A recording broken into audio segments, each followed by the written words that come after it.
آپ ریڈی ہو جاتے ہیں کہ آیا میں نے بھی جانا ہے کہ میں نے بریک مارنی ہے۔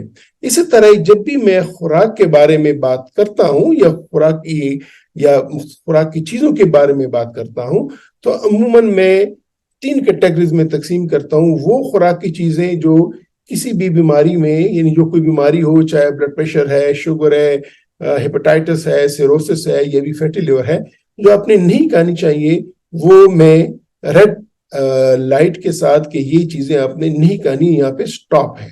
اور جو چیزیں آپ کو کھانی ہوتی ہیں یا آپ زیادہ کھائیں یا اس کے کھانے سے نقصان نہیں ہوتا، ان کو میں گرین لائٹ پہ سے وہ کرتا ہوں، ان کی گرین لائٹ میں ان کو گروپ کرتا ہوں۔ اور کچھ خوراکی ایسی چیزیں ہوتی ہیں جو کہ آپ نہ بہت زیادہ کھاتے ہیں نہ بہت کم کھاتے ہیں، درمیانہ جو جس میں آپ کو اعتدال کرنا ہوتا ہے، وہ پھر میں یلو لائٹ کے ساتھ ان کو یعنی تشبیہ دیتا ہوں یا یلو لائٹ کے درجے میں ان کو رکھتا ہوں۔ تو آج کی اس ڈسکشن میں ان چیزوں کے بارے میں آپ کو بتاؤں گا کہ جو فیٹی لیور کا جو مریض ہے وہ اس پہ کوئی پابندی نہیں ہے، وہ اس کو کھا سکتا ہے، حسب منشا کھا سکتا ہے، بلکہ اگر وہ کھائے گا اور زیادہ کھائے گا تو شاید اس کے جگر فیٹی لیور کو نقصان نہیں ہوگا، بلکہ with the passage of time اس کا فیٹی لیور بھی امپروو کرے گا۔ تو آج جو خوراک کے وہ ان چیزوں کی ہم بات کریں گے کہ جو چیزیں گرین لائٹس کے ساتھ ہوتی ہیں یا جن پہ کوئی پابندی نہیں ہے، اور میں کوشش کروں گا کہ ان تمام چیزوں کا احاطہ کر سکوں جو کہ ہماری روزمرہ کی زندگی میں ہم ان کا استعمال کرتے ہیں، اور ہر گھر میں وہ چیزیں بنائی بھی جاتی ہیں اور کھائی بھی جاتی ہیں۔ اور اگر ہم کسی محفل میں جاتے ہیں، ہم کسی پارٹی میں جاتے ہیں، ہم کسی دعوت میں جاتے ہیں، تو وہاں بھی یہ چیزیں ہمارے ارد گرد ہوتی ہیں۔ تو ہوتی تو بہت ساری چیزیں ہیں، بہت سارے پکوان ہوتے ہیں، لیکن ان پکوان میں کون سی چیز ہم کھا سکتے ہیں جس پہ کوئی قدغن نہیں ہے، جس پہ کوئی پابندی نہیں ہے، میں اس ویڈیو میں تصویروں کے ذریعے، پکچرز کے ذریعے میں وہ آپ کو بتاؤں گا، ان کو ریفرنس کروں گا۔ باقی میں آپ کو پہلے ہی بتا چکا ہوں کہ فیٹی لیور اس لیے بنتا ہے کہ جب ہم بہت زیادہ مرغن چیزیں یا ہائی فیٹ کانٹینٹ ہم کھاتے ہیں تو وہ ضرورت سے جو زیادہ چربی ہوتی ہے وہ پھر جگر میں فیٹس کی صورت میں جمع ہونی شروع ہو جاتی ہے اور جمع ہوتی ہے۔ تو اگر ہم ہائی فیٹ کانٹینٹ کی چیزیں نہ کھائیں تو پھر ہماری جو بدن میں یہ جگر میں چربی موجود ہے وہ آہستہ آہستہ استعمال ہونی شروع ہو جائے گی، اور جب وہ استعمال ہوگی تو جگر سے بھی چربی کی مقدار میں کمی آتی جائے گی، اور ایک دن آئے گا کہ آپ کا جگر وہ فیٹی لیور نہیں رہے گا، نارمل ہو جائے گا۔ کل ہی میرے پاس ایک مریض آیا اور اس کو فیٹی لیور تھا، گریڈ 2 فیٹی لیور تھا۔ تو اس نے الحمدللہ 3-4 مہینے اس نے اپنی ڈائٹ بھی اچھی کی، وہ ریگولر ایکسرسائز بھی کرتا رہا، اور کل جو ہم نے اس کا الٹرا ساؤنڈ کیا تو اس کے لیور انزائمز بھی نارمل ہو گئے تھے، اور اس کا نارمل لیور کوئی فیٹ کانٹینٹ ایسا نہیں تھا، یعنی گریڈ 2 سے وہ نارمل پہ آ گیا تھا تقریباً کوئی 4 مہینے یا 3-4 مہینے میں۔ پھر کل وہ مجھ سے پوچھ رہا تھا کہ سر میں اب دوبارہ اپنی خوراک شروع کروں، تو میں نے اسے یہی کہا دیکھیں آپ دوبارہ خوراک شروع کریں گے تو آپ کو دوبارہ وہ فیٹ جمع ہونا شروع ہو جائے گا، کیونکہ آپ کی جگر میں اور آپ کے بدن میں ٹینڈنسی ہے کہ وہ فیٹ کو جمع کرتا ہے۔ تو آپ ہیلدی لائف سٹائل لیں، اپنی واک جاری کریں، اور انشاءاللہ آپ کا جگر ٹھیک رہے گا۔ نہ ہوا تو پھر وہ کہانی دوبارہ سر سے شروع ہو جائے گی۔ تو آئیے شروع کرتے ہیں آج کی سلائیڈز کو دیکھنا کہ جن کے حوالے سے میں وہ چیزیں بتانا چاہوں گا کہ جو فیٹی لیور کا مریض کھا سکتا ہے اور اس پہ کوئی پابندی نہیں ہے۔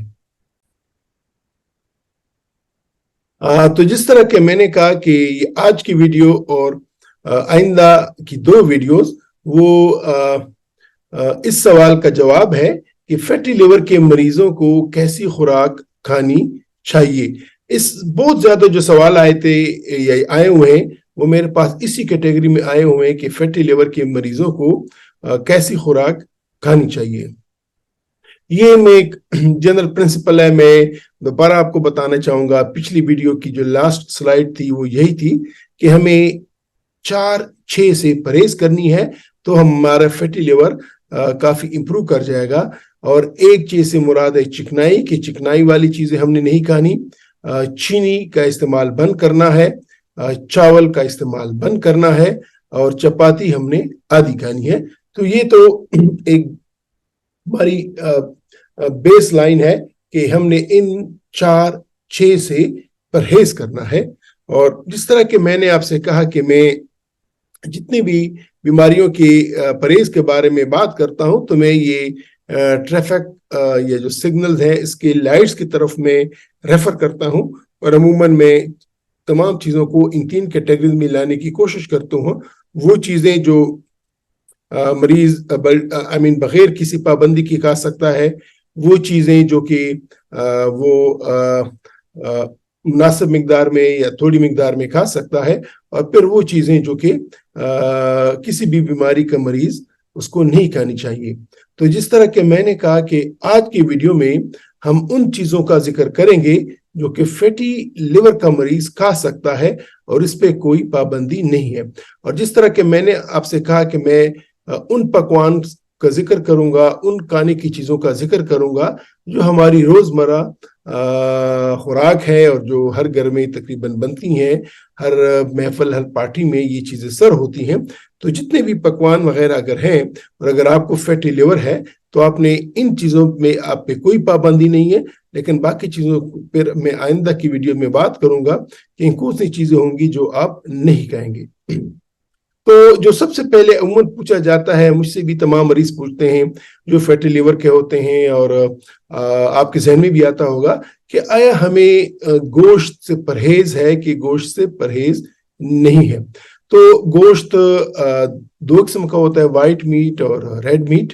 اگر میں اس کو مزید آسانی سے کہوں تو ہمارے گوشت کے جو سورسز ہوتے ہیں تو وہ مچھلی ہے, وہ چکن ہے, یہ مرغی ہے, اس کے بعد پھر یہ بکری کا گوشت ہے, اس کے بعد دمبے کا گوشت ہے. دمبے کے گوشت میں بھی جو چھوٹا دمبا ہوتا ہے وہ لیمب یا پھر جو بڑا ہوتا ہے, اور اس کے بعد پھر گائے یا پھر اپنا بھینس کا گوشت ہوتا ہے. اور عموماً عید کے دنوں وغیرہ میں, عید قرباں میں اونٹ کا گوشت بھی کھایا جاتا ہے. لیکن جو عام طور پہ گوشت ہے یا جو کہ ہمارے مریض جس کا پوچھتے ہیں تو وہی پوچھتے ہیں کہ آیا بکری کا گوشت, دمبے کا گوشت اور گائے کا گوشت ہم کھا سکتے ہیں کہ نہیں کھا سکتے, ہم مچھلی کھا سکتے ہیں کہ نہیں کھا سکتے, ہم مرغی کھا سکتے ہیں کہ نہیں کھا سکتے. تو اس سلسلے میں بکری کے گوشت پہ کوئی پابندی نہیں ہے کیونکہ اس میں فیٹ کانٹینٹ کم ہوتا ہے. تو آپ بکری کا گوشت کھا سکتے ہیں, لیکن یہ بھی ہمیں یاد رکھنا چاہیے کہ بہتات کسی بھی چیز کی بری ہے. تو یہ نہیں ہے کہ آپ جو ہے نا صبح بھی آپ گوشت کھائیں اور اس کے بعد پھر آپ جو ہے نا دوپہر کو بھی کہیں, رات کو بھی کہیں, اور تکے کڑھائیاں نہیں. آپ کو اعتدال کے ساتھ کھانا ہوگا, لیکن بکری کے گوشت کے کھانے پہ کوئی پابندی نہیں ہے. اسی طرح وہی اگین بکری کی گوشت کی بات ہے, اور آپ کو جس طریقے سے بھی بناتے ہیں لیکن اس میں گھی کا استعمال کم ہونا چاہیے. اسی طرح مرغی کے گوشت پہ یا چکن میٹ پہ بھی کوئی پابندی نہیں ہے, اور اس سے بھی کوئی پرہیز نہیں ہے. آپ چکن میٹ بھی کھا سکتے ہیں. جس طرح کہ میں نے کہا کہ ہم 2 طرح کی 2 کیٹیگریز میں تقسیم کرتے ہیں گوشت کو. ایک ہوتا ہے وائٹ میٹ اور ایک ہوتا ہے ریڈ میٹ. وائٹ میٹ میں آپ کے فش ہو گئی یا چکن کا جو بریسٹ پورشن ہے, اس کے بعد جب ایکسٹریم ان میں پھر یہ بڑا گوشت, کیونکہ اس میں مائیوگلوبن ہوتی ہے, اس کی مقدار ہوتی ہے. تو جیسے جیسے یہ ریڈ میٹ کی طرف بات جاتی ہے مائیوگلوبن کی مقدار بڑھتی جاتی ہے, اور جو ریڈ میٹ ہوتا ہے اس میں پھر فیٹ کانٹینٹ زیادہ ہوتا ہے, اور اس میں باقی جو اسپیشلی شوگر کے مریض, ہارٹ کے مریض یا لپڈ جن کو خون میں چربی کا مقدار زیادہ ہوتی ہے ان کو یہ نہیں کھانا چاہیے. اور اسی طرح فیٹی لیور کے مریض کو بھی ریڈ میٹ سے اجتناب کرنا چاہیے, لیکن وائٹ میٹ پہ کوئی پابندی نہیں ہے. یہ چکن بریسٹ پیس ہے جو کہ وائٹ میٹ ہے, اس سے بھی کوئی پابندی نہیں ہے. اگین جس طرح کہ میں نے کہا کہ مچھلی اور وائٹ میٹ سے کوئی پابندی نہیں ہے ایسے مریضوں کو. اس کے بعد جو اور چیز ہے جو کہ ہماری تقریباً کسی بھی پارٹی میں کسی بھی فنکشن میں یہ چیز کھائی جاتی ہے جو کہ ہماری ایک نیشنل ایک ریسیپی ہے چھولا چاٹ. تو چھولا چاٹ پہ بھی کوئی پابندی نہیں ہے, ایسے مریض اس کو کھا سکتے ہیں فیٹی لیور کے مریض. لیکن آف کورس بات وہی ہے کہ مقدار کسی بھی چیز کی زیادہ نہیں ہونی چاہیے. دہی بلے ایک اور ہماری پکوان ہے, ہماری روایتی پکوان ہے اور محفل میں پارٹیوں میں اس کو کھایا جاتا ہے. تو دہی بلے سے بھی کوئی پرہیز فیٹی لیور کے مریض کو نہیں ہے. چائے, کیفین, ٹی, چائے یہ بھی ہماری ایک نیشنل مشروب ہے. تو اس میں بھی فیٹی لیور کے مریض کے لیے کوئی پابندی نہیں ہے بشرطے کہ اس میں کریم کا استعمال یا جو اس میں ملائی کا استعمال ہے وہ نہ ہو. یہ اچھی بات ہے. انڈا بھی ہمارے ناشتے میں, ہمارے خاص طور پہ ناشتے میں ہمارے اس کا ایک اہم حصہ ہے. تو انڈے کی سفیدی یہ آپ کو کھانی چاہیے, زردی کو آپ اوائڈ کریں. تو انڈے کی سفیدی چاہے آپ اس کو بوائل کر کے انڈے کی سفیدی کھائیں یا پھر آپ اس کا وائٹ یوک آملیٹ یا اپنا وائٹ کا جو ہے وہ آملیٹ بنائیں. تو کسی بھی صورت میں لیکن ایگ وائٹ سے آپ کو کوئی پرہیز نہیں ہے.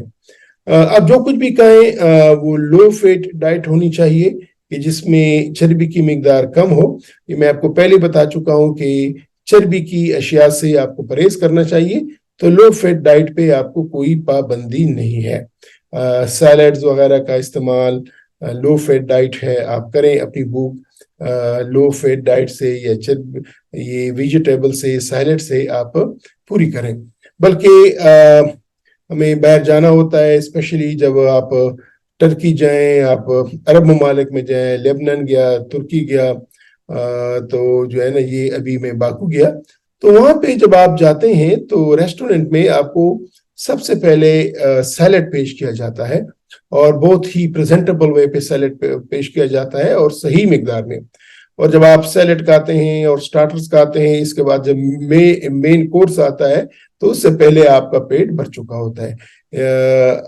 یہاں پہ ہم کرتے کیا ہے کہ کسی محفل میں جائیں, کسی پارٹی میں جائیں, کسی ریسٹورنٹ پہ جائیں تو 20 لوگ ہوں گے, صرف 2 پلیٹ یا 3 پلیٹ فریش سیلڈ آئے گا اور جو کھانا ختم ہونے کے بعد جو چیز بچی رہتی ہے کہ جو پھر وہ واپس لے جاتا ہے وہ عموماً وہ فریش سیلڈ کی پلیٹس ہی ہوتی ہیں جو کہ آدھی یا تھوڑی سی کھائی جاتی ہیں, باقی ہم نہیں کھاتے, ہم ڈائریکٹ مین کورس پر جاتے ہیں.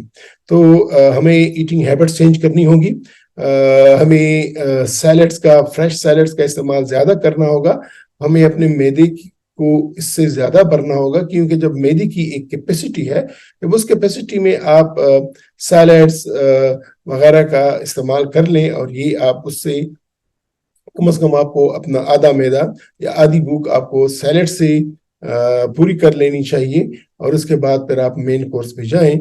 تو اس سے آپ کو کافی مدد ملتی ہے اپنے فیٹی لیور کو کنٹرول کرنے کے لیے. آئلز میں olive oil, walnut oil, avocados oil کا استعمال بہتر ہے فیٹی لیور کے مریضوں کو. تو گھی کا استعمال نہ کریں. اور یہ آئل میں بھی یہ آئل جو ہیں یہ آپ کو کافی فائدہ مند ہوتے ہیں, لیکن اسے یہ بھی مراد نہیں ہے کہ آپ ان کا بے اشتہا یا بہت زیادہ استعمال کریں. نہیں, اس کی بہتات نہیں کرنی. اس کے نارمل جو ہم آپ گھی کے استعمال کرتے ہیں اس کی جگہ ان آئلز کا استعمال کریں, لیکن اس کی مقدار بھی کم ہونی چاہیے. یہ امپورٹنٹ بات ہے. بعض کچھ کہتے ہیں کہ جی ہم تو بہت زیادہ استعمال کرتے ہیں کہ ہمارے فیٹی لیور کو اس سے فائدہ ہوگا. فائدہ نہیں ہوتا ہے, ڈی این پر نقصان ہو جاتا ہے. آپ نے اس کا بھی استعمال کم مقدار میں کرنا ہے. ٹھیک ہے. اچھا, پھر آ جائیں ہول ویٹ, کارن, نٹس وغیرہ, ان کے استعمال اس پہ بھی کوئی پابندی نہیں ہے اور یہ بھی ہائی فائبر کانٹینٹ رکھتے ہیں اور یہ بھی آپ کے فیٹی لیور کو نقصان نہیں دیتے. آپ اس کا بھی حسب منشا اس کو کھا سکتے ہیں. اوٹ میل ہے, براؤن رائس ہے, بارلے ہیں, بینز, یہ تمام وہ اجناس ہیں, وہ چیزیں ہیں کہ جس سے کوئی پرہیز نہیں ہے. بلکہ یہ آپ کے فیٹی لیور کو فائدہ پہنچاتے ہیں۔ یہ مکئی نان یہ ہمارے اسپیشلی ہمارے رورل ایریاز میں، ہمارے دیہاتوں میں، اور یہ ہمارے بریک فاسٹ میں بھی ہم ان کے استعمال کرتے ہیں۔ تو مکئی نان پہ کوئی پابندی نہیں ہے، اسی طرح جوار نان پہ بھی کوئی پابندی نہیں ہے، آپ اس کا استعمال کر سکتے ہیں۔ دودھ ایک بہترین غذا کا کمپوننٹ ہے، میں اس سے انکار نہیں کرنا چاہیے، لیکن آپ اسکم ملک لیں، اس کی ملائی آپ نکال کے پئیں تو آپ کے فیٹی لیور کو کوئی مسئلہ نہیں ہے۔ یہ میں پہلے کہہ چکا ہوں کہ ہمیں گرین ویجیٹیبلز کا استعمال زیادہ سے زیادہ کرنا چاہیے، ریڈش، گارلکس، کالی فلاور، کیبیج، تو جتنا بلکہ آپ اپنے بھوک کا آدھا حصہ تو لازماً سیلڈ سے اور پھر یہ ویجیٹیبل سے آپ پورا کریں، تو پھر آپ کو آپ کی بھوک بھی مٹ جائے گی اور آپ کے فیٹی لیور پہ بھی اس کے اچھے اثرات آئیں گے۔ تو ویجیٹیبلز اللہ تعالیٰ نے ایسی چیز پیدا کی ہے کہ اس کا استعمال زیادہ کریں۔ اور یہ دیکھیں آپ کی بکریاں ہیں، بھیڑ ہیں، گائے ہیں، یہ تو صرف ویجیٹیبل یا اس کو گرین یا اپنی گھاس کا ہی استعمال کرتے ہیں، لیکن پھر بھی وہ گوشت پکڑتے ہیں، پھر بھی وہ طاقت پکڑتے ہیں، پھر بھی وہ آپ کو بہترین دودھ دیتے ہیں۔ تو یہ چیز نہیں ہے کہ آپ سبزیاں کھائیں گے یا سیلڈ کھائیں گے تو اور آپ کمزور ہو جائیں گے، نہیں، کمزور نہیں ہوتے۔ آپ کے جگر میں اللہ تعالیٰ نے ایک کیپیسٹی ڈالی ہے کہ یہ جو آپ کے باڈی بنانے کے لیے جو کمپوننٹس چاہیے ہوتے ہیں، اللہ تعالیٰ جگر کے میں سے چیزیں وہ بنوا کے دیتا ہے آپ کو۔ تو ہم چونکہ انسان فروٹس، ویجیٹیبل، سیلڈز یہ بھی کھاتے ہیں، ہم اناج کا استعمال بھی کرتے ہیں، ہم گھی کا استعمال بھی کرتے ہیں، اور ہم ساتھ میں گوشت کا استعمال بھی کرتے ہیں، لیکن ہمارا جو half of our diet it should be coming from the vegetables۔ تو یہ بہت امپورٹنٹ ہے، ٹھیک ہے۔ مختلف قسم کے ویجیٹیبلز جو بھی آپ کو پسند ہیں وہ آپ لیں، bell pepper, carrots, broccoli, leafy greens, تو اسپینکس، یہ وغیرہ تمام چیزیں آپ استعمال کریں اور آپ ان کو انجوائے کریں، اور آپ ان کو اپنی ڈیلی خوراک کا حصہ بنائیں، لنچ اور ڈنر کا حصہ بنائیں۔ فروٹ کا استعمال بریک فاسٹ میں لازمی کریں، ٹھیک ہے۔ جو بھی ماشاءاللہ بہت ہی اقسام، تقریباً ساری اقسام پاکستان میں پائی جاتی ہیں، اویلیبل ہیں، تو جو بھی آپ کی چوائس پہ ہوتی ہے، ٹیسٹ پہ ہوتی ہے، ان ویجیٹیبلز کا استعمال آپ زیادہ سے زیادہ کریں، کیونکہ فیٹی لیور کے لیے ان کا استعمال انتہائی مفید ہے۔ لازماً ایک باؤل را ویجیٹیبل سیلڈز کا ضرور کھائیں، ٹھیک ہے۔ پھر وہی بات کہ جو بھی آپ کو پسند ہو، جو بھی آپ کو پسند ہو وہ آپ ویجیٹیبل کھائیں۔ بلیک کافی فیٹی لیور کے لیے، یہ ریسرچ نے بتایا ہے کہ آپ بلیک کافی لیں فیٹی لیور کے لیے، تو اس سے فیٹ کانٹینٹ بھی کم ہوتا ہے، اور جو فیٹ سے جو نقصان ہوتا ہے وہ نقصان بھی نہیں ہوتا، اینٹی آکسیڈنٹ ہے۔ تو بلیک کافی کا استعمال کریں، لیکن اس میں یہ نہیں کہ آپ اس میں چینی ڈالیں یا اس کو وائٹنر ڈالیں یا اس میں ملائی ڈالیں، اٹ شوڈ بی بلیک کافی۔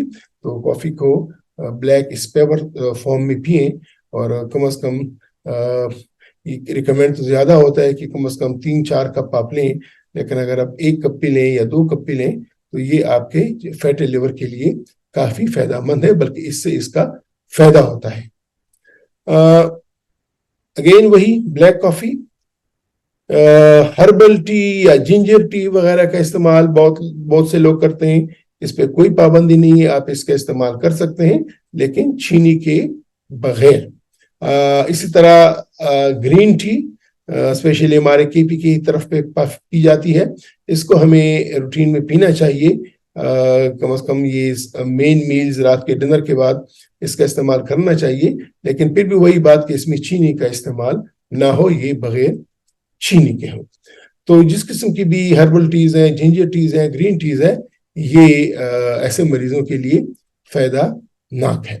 تو ویورز، آج میں نے آپ کے ان سوالات کا جواب دیا، بلکہ ان سوالات کے جواب کا پہلا حصہ تھا